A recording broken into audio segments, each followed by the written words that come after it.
Hey folks, this is Vint with Dad's Gaming Addiction, and today we're going to quickly check out Starship Troopers Terran Command. This is a game that you can find on Steam for about $30. There is a 30% discount until November 21st, 2023, in celebration for their recent DLC release, Raising Hell. You can find that DLC for about $10 that introduces some new content to the game. I just actually got my press key for this, even though the game has been out for quite a while. I think it was released back in 2022.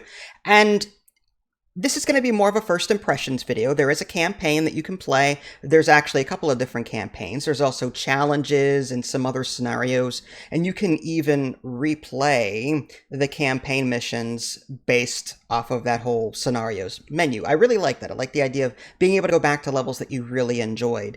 And that kind of drives home how I feel about this game so far. And again, keep in mind, first impressions. I'm up and down with this. There are missions that I absolutely love and missions that I absolutely hate. You see, I'm one of those real-time strategy gamers that love base building. I love turtling. I love building walls and a gazillion turrets and then just slowly just crushing my opponent into oblivion with an overwhelming force. I'm not a Zerg Rush kind of person at all. This game feels more squad-based in the sense that there's very little base building. Yes, I will admit, the rush of the alien bugs rushing your positions as your troopers mow them down, that is incredibly satisfying. This game actually reminds me more of, like, it brought back that Warhammer 40k Dawn of War 2 vibe, the squad-based one, where you've got like 4 or 5 different marine types that you can deploy, and they each had different abilities. While this one doesn't have heroes that you control, you still have a limited number of troops. Think it's more along the line of like Company of Heroes, because you're dealing with like individual squads rather than like Warcraft 2, you know, a gazillion footmen and archers and stuff like that. So it's squad-based. There's no cover system, which is kind of weird. But yeah, anyway, getting back to what I liked and disliked about this, I love the combat, don't get me wrong. I enjoyed the shooty part. That was very satisfying. Those parts, anyway. The parts that I didn't like, again, very little base building. Yes, you can capture radio towers, and then assuming you've got enough supply points, you can call down different troop types. You start off with the basic, like, rifle squad, marine squad, whatever it is, and then you can bring down, like, combat engineers, which build turrets, there's snipers, there's tactical officers, there's radio operators, and then the DLC even introduces new stuff, too, which is really cool. I haven't gotten to some of that yet, but I'm looking forward to trying that out.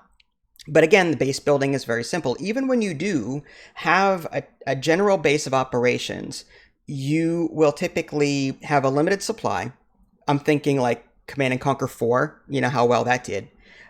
And like, I'm like, well, I want to command a lot of troops. I want to build up walls. I want to have more control over the defense part of this.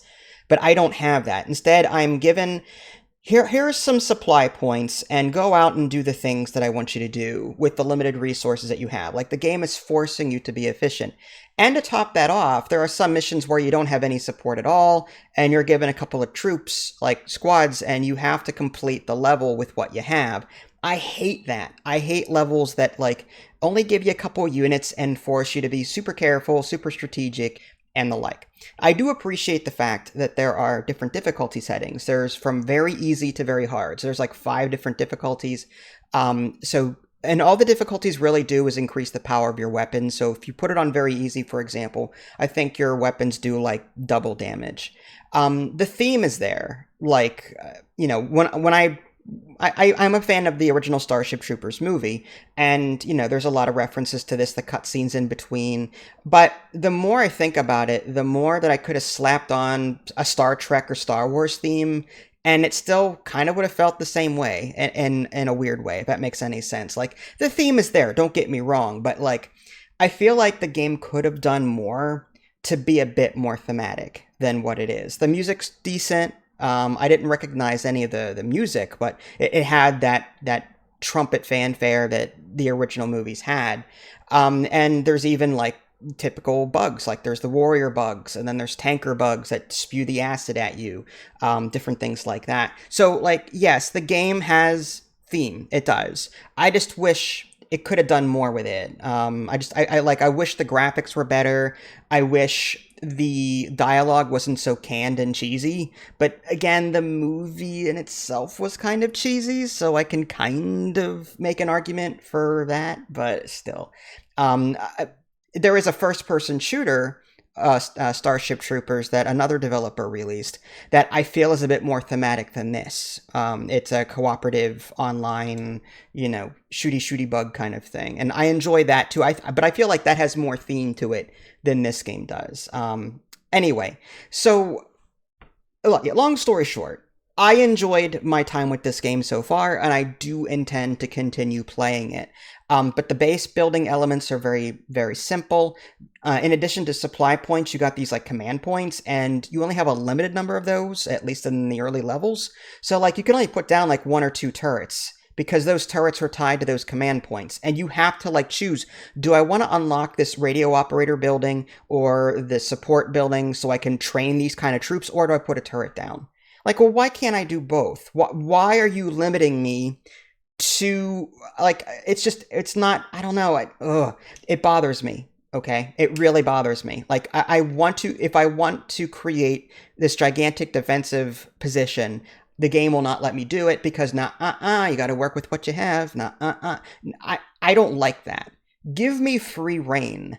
On top of that, there's no skirmish mode in this game. A lot of real-time strategy games have a skirmish mode of some kind, and I'm like, well, that's a missed opportunity here. That's what I'm looking for. I want a base. I want to start with a base. I want to go at capture territory. Even Dawn of War 3, as bad as that was, still had a skirmish mode. So like, I just. Like, there are some things about this game that really irritate me. Let's just put it that way. Yes, there is a level editor, and yes, you can actually download creations of other people that they've created. You can even upload your own, which is awesome. So I'm sincerely hoping that the community has a fix to some of this complaint. Like, make maps that I can build a lot of points in and actually create a force that's worth reckoning with. Here it's a smaller scale squad based thing. And I was sincerely hoping for a bit more. There was even a point during that one prison level I played. The game cut me off and then like wanted me to deal with a prison riot, and I lost control of everything I had, and then they gave me 2 more squads somewhere else to deal with that prison riot. I'm like, seriously? What about all the other guys I just trained for this defense over here? I can't control them now. That pissed me off. But anyway, this isn't a bad game, but it could be better, is what I'm saying. First impressions are kind of, I love it, then I hate it, then I love it, then I hate it. It's like a love-hate relationship kind of thing. Again, $30 on Steam, typically on sale, 30% off until November 21st. This is Vince. Thanks for watching. Catch y'all next time. Take care.